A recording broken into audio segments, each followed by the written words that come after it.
Hi, my darlings. I'm Sophie Darling, and welcome back to the channel. If you're new here, hello, my name is Sophie. I have a doctorate in literature, which means I get way too emotionally invested in the shows that we're watching. So if that sounds like something you would enjoy, why don't you hit that subscribe button so you never miss a video?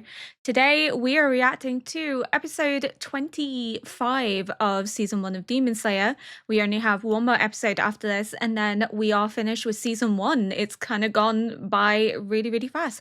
We also have a little guest today. We have little Sullivan, who is actually sleeping in his bed. This desk side bed he usually doesn't sleep in, but today he is being well behaved, so he's going to join us for some filming for however long he wishes to stay. I'm just making sure you can't pick up the sound of him grooming himself on the mic. You good? He's so cute. Can you see yourself? He's so confused. He can see himself on the monitor, so he's like, wait, hold up a second. Who is that? It's him. You want to go back to sleep? Your hair is stuck all over my microphone. Get off my mic. Probably a bad idea to have you on the side of my microphone. I just want to give a really brief disclaimer. YouTube, you're going to see this footage way after, so I will already be back from London, but I am doing a lot of bulk filming today, tomorrow, and Friday in preparation for me going away. So I'm filming 4 episodes of Demon Slayer today, 4 episodes of Monster today. So if I am not as engaging or as talkative as I usually am, it is because I'm tired, because recording takes a while. It can take at least 6 hours to get through 8 videos, maybe more. I'm doing the best I can to make sure that you guys have content while I'm away, but also to give myself time to edit, because I also have to edit all the Patreon stuff and all the YouTube stuff, so everybody has content while I'm gone. And this is why I don't take breaks, because taking a break is 10 times harder than just continuing to work. Because if I want a week off, I can't just not film. I have to have everything sort of sorted and planned, and it's a lot. It is. So I apologize in advance if I'm not as engaging as I usually am. There is a reason for it. It's not because I'm getting lazy or anything like that. I'm just tired, and there's only so much I can do in one sitting, and it's why I don't usually bulk film. Last episode, we learned some more context about Shinobu and her older sister, that her older sister was a demon slayer before her and was tragically killed by a demon, hence why Shinobu has continued on this mission herself. She's wearing her sister's kimono to pay respect to her memory, but also the fact that this simmering rage and anger that she feels is because she can't find the good in demons in the same way that her sister could. And the longer she goes on without finding this sense of empathy, the more angry she's getting, to the point that she's exhausted and she's worried that it's going to cause her to stop smiling. And that smile is what her sister loved most about her. When I was editing, I actually noticed that Shinobu's sister, the younger one that was in the final selection, doesn't have the same last name. So are they sisters, or did she just sort of take her under her wing, sort of as like a de facto sister, because she lost her sister? So now she's kind of not necessarily replacing a sister that she's lost, but more wanting to do for someone else what her sister did for her. Because I find it quite interesting that she's taken it upon herself to train her to be qualified as a demon slayer. She's putting all this time, love, and energy into her, but they don't have the same last name, which is screaming to me, if they don't have the same last name, they're not biologically related. It doesn't mean they're not sisters. Blood doesn't define family, and if she sees her as a sister, then they are sisters. But it just is kind of fascinating to me that maybe she's trying to do for someone else what her sister did for her. She wants to look out for someone else that was possibly in need. I'm not sure how their dynamic has come to be. I'm sure we will find out. But I just noticed it when I was editing, and I was like, I actually didn't catch that when I was watching it for the first time. So I thought I would specify it here because it was interesting. I just was completely sort of blindsided by the butterfly mansion, the fact that she wasn't saying anything, to not even realize that she doesn't have the same last name as Shinobu. It didn't even register, and then I was editing and I was like, wait, hold up a goddamn second. They don't have the same last name. Why?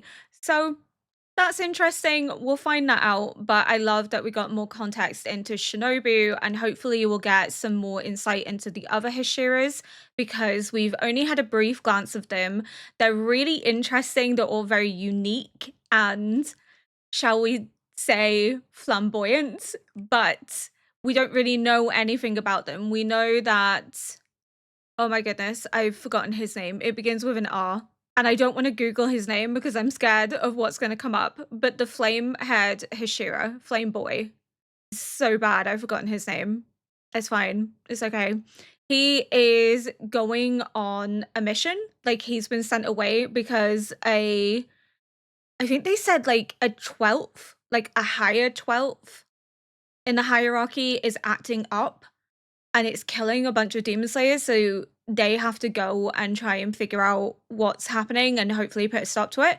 I'm kind of worried about that. That seems like it might not go down well, that he's going into this mission that's going to be incredibly dangerous. And I don't know if the others will get pulled into it, because again, now Tanjiro's on this new mission of killing a 12th to prove himself as a demon slayer, but also to prove that Nezuko can benefit the demon slayers and work alongside them. But I feel like that's going to be more like season 2 territory, because again, there's only 2 more episodes that are going to set up us going into season 2. Whatever Flame Hashira is dealing with is going to be maybe an antagonist for season 2, or it's going to drag into season 2, so we don't actually know what happens to him and those that come into contact with this 12th demon until we enter into season 2 territory. But I am excited to kind of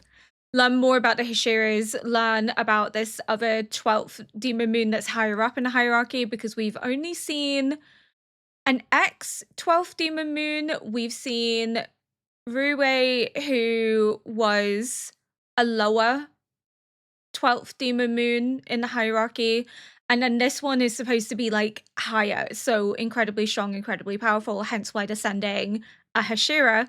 But I'm excited to see how that narrative plays out. But without further ado, we're going to jump into episode 25. 俺の修行の手伝いをしてほしい。俺が寝ている間、全集中の呼吸をやめたら、布団叩きでぶん殴ってくれないか。So like, we don't really want to, but we can't say no. ありがとう。He's so determined to get stronger. I love that. 大丈夫ね。炭治郎さん頑張ってる。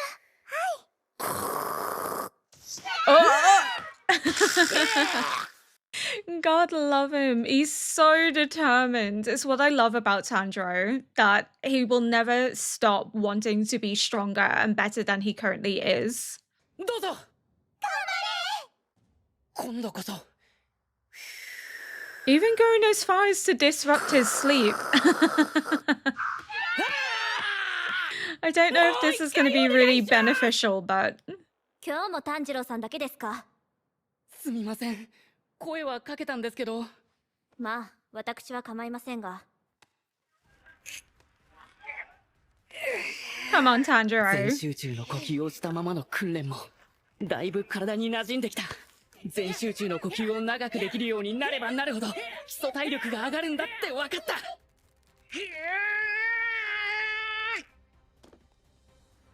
Look at him go! He's gonna be the strongest there ever was. I have full faith. Oh!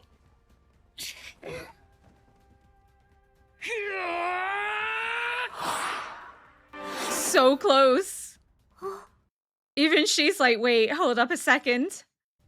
ちゃんとあの子を終えてる。ついていけてる。 She's like, when did this happen?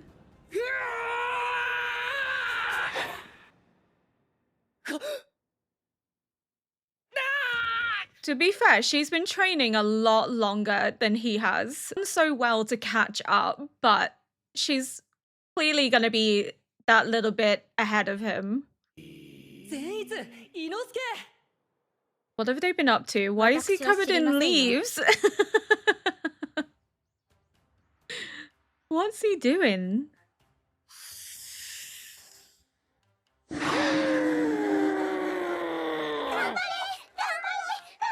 I love his little cheerleaders. They're so adorable. Let's go. You did it. あとはこの大きいひょうたんだけですね。I love how he's not defeated by it. He's like, yeah, I can do it. やばい Oh, they've been hiding and watching in the bushes. That's why. Surely this has to be motivating them. They're just lying about not doing anything. So surely they're going to want to start 炭治郎 getting to the same level as まだ Tanjiro. 夜明けたばかり They だ don't よ want to let him down. 努力するのは苦手です地道にコツコツやるのが一番しんどいです炭治郎に置いていかれてしまった焦りからなのか丁寧に教えてもらってもうまく覚えられないんだよ俺たちって Everything is 本当にダメだ practice. なって思いますもしかして今そうだって言ったそれはいくらなんでもひどくない Yeah, we 少しはお前も definitely 頑張 are. っているくらい言ってくれてもいいと思うんだけど Yeah, but you're not working Not hard, so it's not 頑 gonna 張れって言ったのか？ lie to you. 仕方ないなまず I love how he's gone from I don't understand my bird to I now can have full conversations with it and everything 行くぞも is understood. 全集中の呼吸を四六時中やり続けることにより基礎体力が飛躍的に上がります。早速やってみましょう。 Now they'll realize just how hard Tanjiro's been working. かなり気合を入れないと俺もまだ一日全集中の呼吸はできないけど善逸と伊之助なら大丈夫肺をこうやって大きくするんだ That's so cute. と筋肉がボンボンって言ってくるからとどめるんだ Come on, guys. If Tanjiro can do it, you can do まあ it. これは基本の技というか初歩的な技術な Look ので at his little blush. His little face. できて当然ですけれども伊之助くんなら簡単かと思っていたのですが She knows how to rile で him きて当然ですけれ into ど proving her right. 仕方ないですできないならしょうがないしょうがない She's like, oh, if you can't do it, that's okay. He's like, no, I can. 当然に舐めるんじゃねえよ父もぎ取るぞこら Jesus, Inosuke. 頑張ってください善逸くん一番応援していますよ Oh, she's playing them like a fiddle.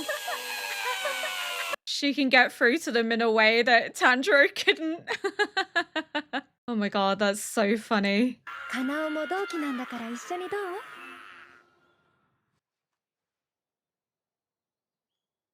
Can she talk?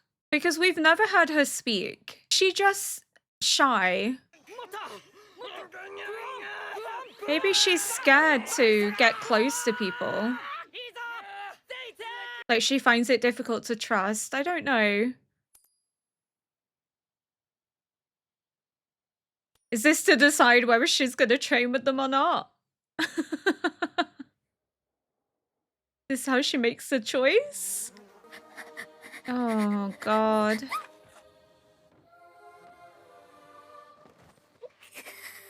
What the fuck? お腹が空いた悲しい Was that her dad or そんな日々だっただけどある日プツンと音がして it's 何も辛 Kanoa? くなくなった Was the snap like her emotion? She just desensitized herself. 貧しい暮らしの中 Oh, God, 親に売られ love た her. 時でさえ悲しくはなかった She was so used to pain that it was easy to just shut herself off from it all. その子はどうして縛られているのでしょうか Did they 罪 save 人か何かなの her? ですか私は胡蝶かなえと言いますあなたのお名前は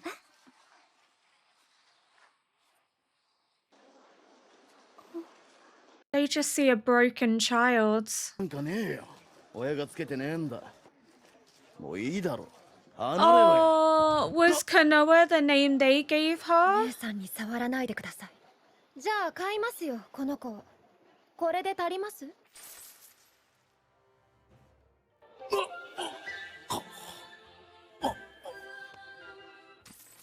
It's so interesting seeing Shinobu not like speaking in that cheery chime with that smile on her face all the time.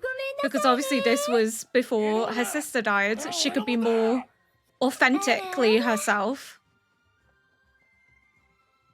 Look at her little eyes. Oh, I want to cry.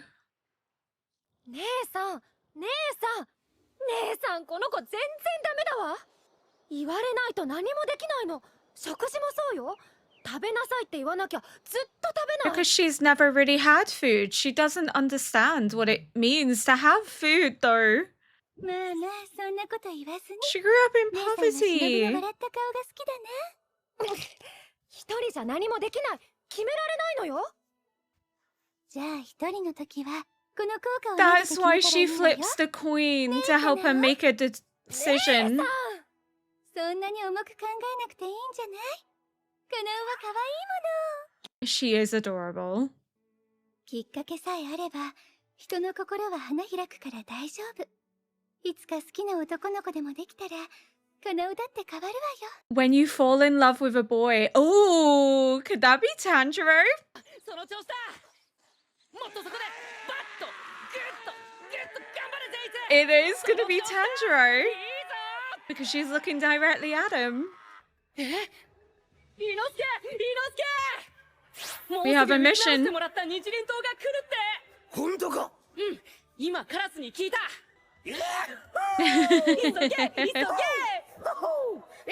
It's so good to see him so motivated again. おい、おい、鋼塚さん。 He's going to be angry. Oh, どこ。 broke my sword. はい、鋼塚さん。よけろよけろ。すみません。でも本当に俺も死にそうだったし。 Those swords are akin to his children. お前が悪い。全部お前のせい。お前が巾着だから刀が折れたんだ。そうじゃなきゃ俺の刀が折れるもんか。殺してやれ。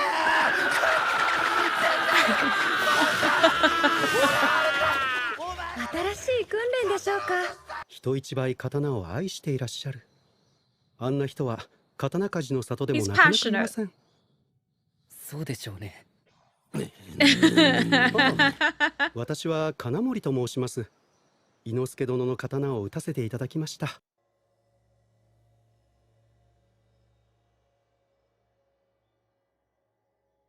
ハイネズ色が鈍く光る渋い色だ。 They don't have the same edge that they used よかったな。 to. They were like 伊之助 chipped の刀 away. はこぼれひどかったから。実は私、二刀流の方に刀を作るのが初めてでして。伊之助殿。お、 He's gonna chip him again. He prefers it. Oh, they're not gonna be happy.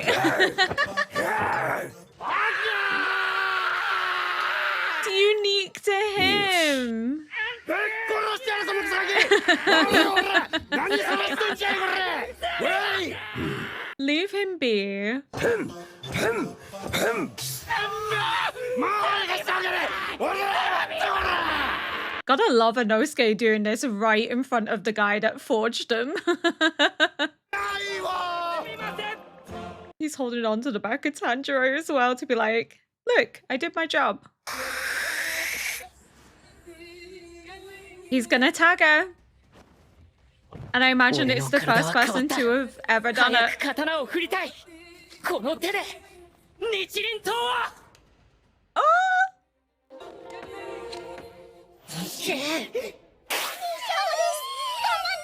Oh my god, look at him go. 抜けた。いけ。この薬臭いよ。かけたらかわいそうだよ。 Oh. That's so cute. Even though she didn't hesitate to throw it on him. He's a gentleman.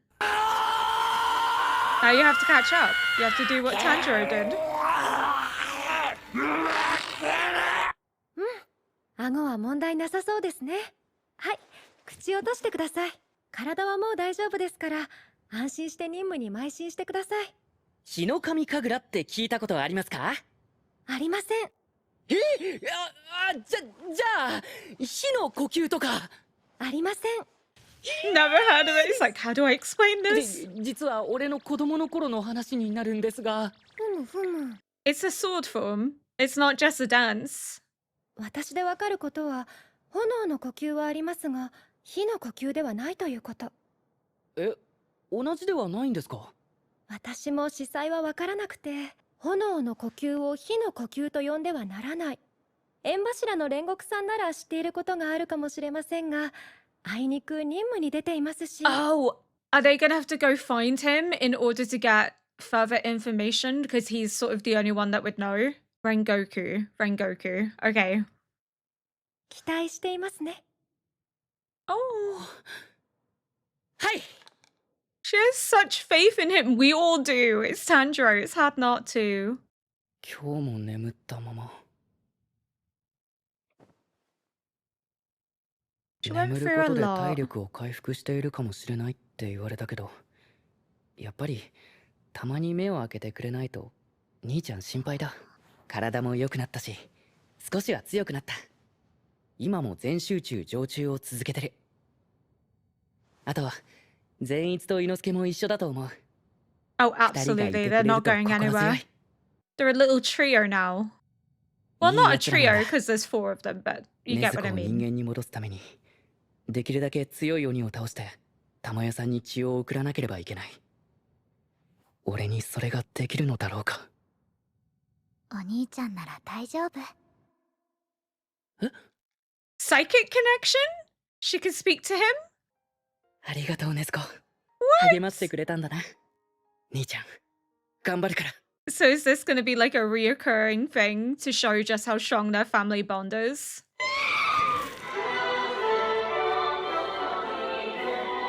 What?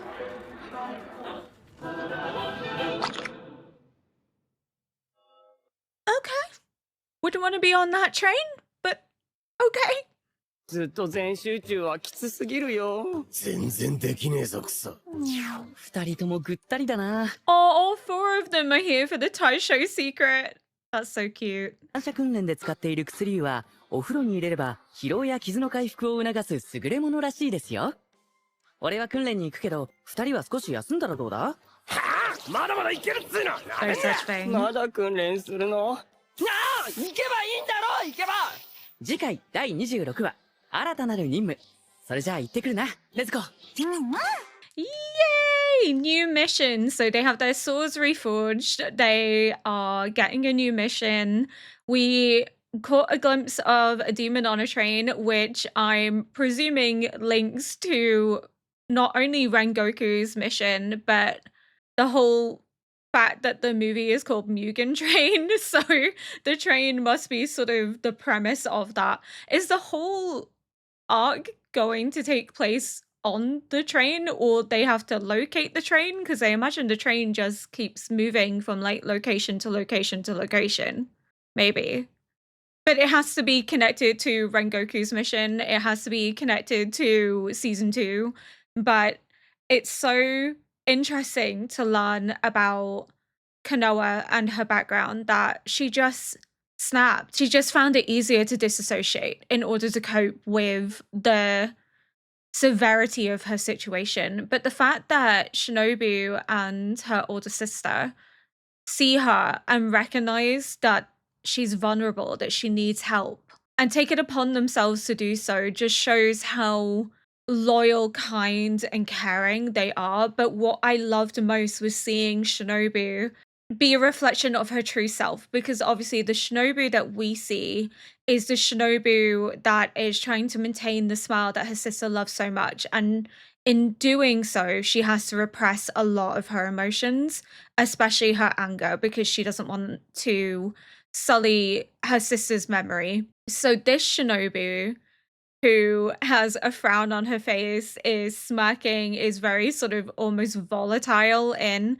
her interaction with the guy that bought Kanoa, is the true Shinobu. When she was able to actually express herself freely without sort of the pressure of her sister's memory bearing down on her. This is who Shinobu actually is. And seeing how that contrasts with the Shinobu we see is just so sad that she doesn't get to be that person anymore. She might still have those feelings, but she doesn't express them in the same way. I love that Kanoa did get to interact with the older sister too, that she got to feel the love of two older sisters. I didn't know if it was maybe Shinobu took Kanoa in after the loss of her older sister, but I imagine the loss of the older sister brought Shinobu and Kanoa closer together and probably made Shinobu more determined to train Kanoa to the point that she could protect herself because she doesn't want what happened to her older sister to happen to Kanoa. But I love that Shinobu's getting frustrated. She's like, I can't do anything with a child that won't do something for themselves. But that's because of her trauma. She has never had the freedom of choice. She's never been able to just eat when she's hungry. She's had to suffer the lack of food, the lack of love, the lack of care. She's never been given a name. She's never been allowed to think for herself. Everything's been determined for her.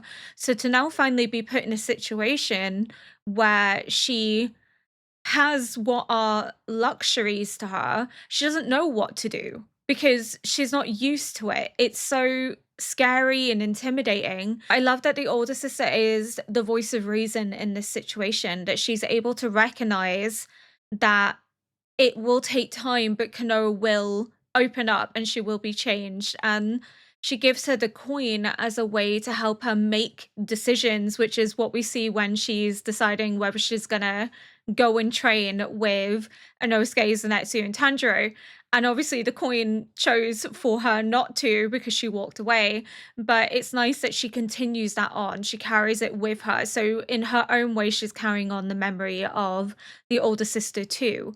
I feel so sorry for her. The fact that she has experienced such trauma has left its scars on her. I wonder if she was punished for talking because she seems to be really hesitant to actually utilize her voice and to speak up, or she's scared to speak because she might be punished for doing so and she's not quite recovered from that trauma, that she's not going to be hit if she talks.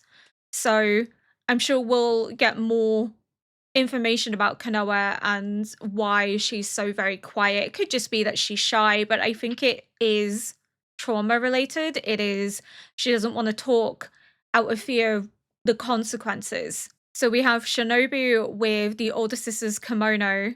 We have Kanoa with the coin that the older sister gave her. So both of them are carrying her memory with them in everything that they do, which is such a beautiful way of paying respect to her. But it's just so tragic that they lost this kind, caring, benevolent figure in their lives and have had to live with the constant loss and the pain of that. But I also love that Kanoa's butterfly that they give her is almost like a combination of Shinobu's and the older sisters, almost as if they were like mashed together and they made Kanoa's butterfly. I mean, that's really cute that they've fully embraced her as a sister and treating her like part of the family. You know, she's even called Lady Kanoa in the Butterfly Mansion. So she's fully been integrated into this environment. She is their sister, she is their family. But it takes such strength of character for girls that young to recognize and want to help a child in need and to take it upon themselves to do so. But it also makes me wonder because we have those three younger girls that are helping Tanjiro by beating him if he stops doing total concentration breathing. I wonder if they also have a similar story in that they were girls that were maybe from impoverished backgrounds that they took in to give them a better life than what they were going through. I don't know, it might not have anything to do with Konoha's, but it does strike me that if they did it for Konoha, they'd probably do it for others too. In wanting to create a space for abused children to find a sense of home without the fear of violence. Shinobu is just so funny.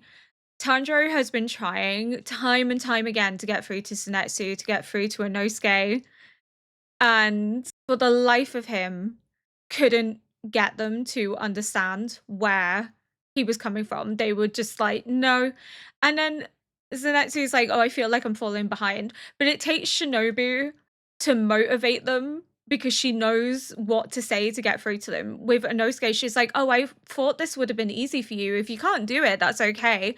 Inosuke's sense of pride is wounded. He's like, no, I can do this. And we've seen that with Inosuke. He's quite hot-headed, but he doesn't like anyone underestimating him. So the idea that Shinobu, a Hashira, a strong, powerful warrior, thinks that he can't do something is an insult. So he's going to prove her wrong. He's going to want to train harder and stronger than Tanjiro in order to get to the same level and beyond. He wants to be respected.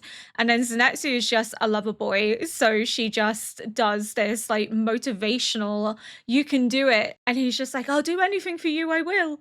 Because he just needs a bit of encouragement. He doesn't necessarily need brute force. It doesn't really work on him. We've seen that. He can be beaten over and over and over again, and it doesn't really do anything for him. He just needs words of affirmation and encouragement, and he's looking for that from his Sparrow, and his Sparrow is just like, no, but you could work harder. You feel like you're being left behind, but that's because you're not actually doing anything. And Tanjiro is. So if you want to continue on this mission with Tanjiro, you need to not be a liability. You actually need to get your act together. But with their swords being reforged and their injuries now healed, as the end of the Taisho Secret said that they will be about to embark on their next mission, which I think is going to tie into Rengoku, because Rengoku is Flame Hashira, and Shinobu was talking about how she doesn't really know much, but you shouldn't call it flame breathing. There's a reason why, but she doesn't know what that reason is. So Tanjiro now is like, okay, I'll ask Rengoku when I next see him, which means he's going to see him at some point in season 2.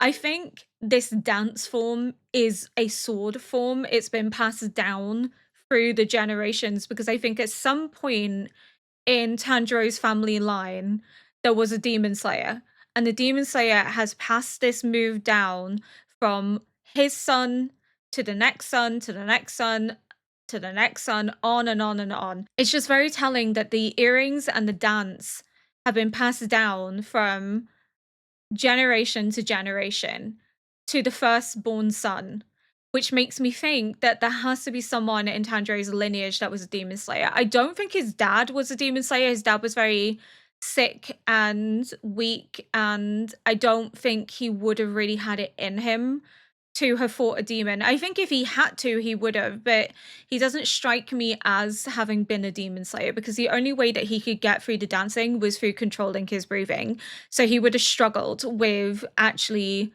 performing the moves necessary to kill a demon, which means it has to be someone in the lineage. But we did see a figure that had the earrings that also had a sword and red hair. So I don't know if that is Tanjiro's ancestor that we saw. So I don't know if that is who created this sword move, which was then passed down and is known as a dance. But there are sword forms that are also akin to dancing, so it's not unusual that it would be seen as a dance, but it's actually also a sword art. But I think there has to be someone in the family. It's been passed down. I don't know if the person that Muzan saw was Tanjiro's ancestor or if it's somebody else. It's definitely someone that Muzan was scared of in that moment, and because he recognizes the earrings unlikely the red hair in Tanjiro. He sees Tanjiro almost as this threat. And I also have to wonder, is there like a form of reincarnation? I don't know if reincarnation ever plays a role in Demon Slayer. I know it's kind of been mentioned about, you know, maybe demons can be reborn once they've been killed and get to live another life where they never become a demon. Tanjiro mentioned that in the beginning of season 1. Oh, you know, hopefully they can be reborn and never have to go through this. So I don't know if reincarnation is actually a thing. I know there is a discussion of heaven and hell, but Tanjiro has mentioned in the past about rebirth, so I'm not entirely sure. Either way, it could be that Tanjiro is like the reincarnation of that demon slayer that Muzan had a run-in with when he was a younger demon. Or it could just be someone in Tanjiro's family line where the dance form, which is actually a sword form, has been learnt from. So I guess we will find out, because this is just one of the many questions that we have that the show will probably delve into. But it does also seem like we'll hear more of Nezuko's voice, in that she's able to psychically communicate with Tanjiro now, which is cool. I just didn't expect it. I didn't know if Tanjiro was maybe saying that to himself to reassure himself, but it does seem like it's Nezuko, because Tanjiro was kind of taken aback by it. So it might be that he actually is able to now communicate with her on like a psychic level, which could be because of their family bond, but also both of them are very connected to like the spiritual realm, in that they see dead relatives. Tanjiro has spoken to his mom and his siblings when he's been in this near death state. He spoke to his father. Nezuko was visited by their mother. So there is this strong sense of being able to commune with those that have passed. So I don't know if that's why they can communicate almost telepathically, or if it's because of the family bond, but there's definitely something spiritual about the two of them, in that in their moments of dire need, they're able to actually take advice and guidance from their loved ones who have passed, because Tanjiro's father wasn't speaking to him in terms of a memory. He was speaking to him in the moment, reminding him to remember his breathing, that he needed to perform the dance, and that his breathing was crucial. It wasn't a memory, it was like a here and now moment, in the same way that Nezuko sees her mom and her mom goes, "You need to do your best to help your brother because he'll die." All very, very fascinating. But thank you so much for watching. If you enjoyed this react, please consider liking, subscribing, and leaving a comment below to help boost this video into the algorithm. Until next episode, bye!